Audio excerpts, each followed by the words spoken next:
I think, when you're sick for so long, I was in a really dark place for about a year, right? Depression had set in. The anxiety was through the roof. Panic attacks were happening. I was on medication to try to balance all that out.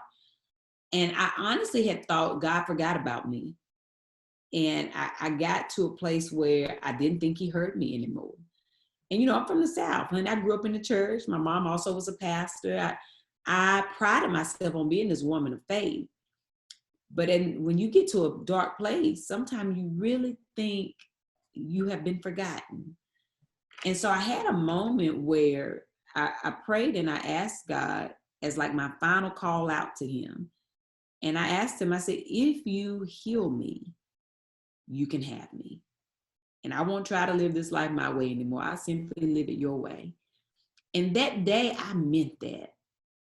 And that was also the day I decided I'm going to be free, because I feel like I covered up who I was for so long that I was suffocating the true Tab. Maybe that's why I was sick, and from that day on, I just started taking off the layers. I just started pulling them off. And honey, I'm butt naked now.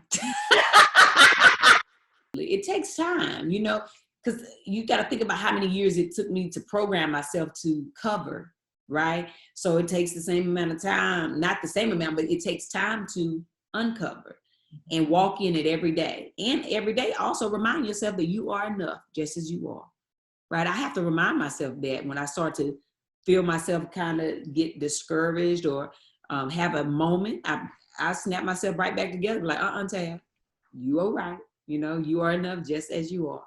So, yeah, it's a process.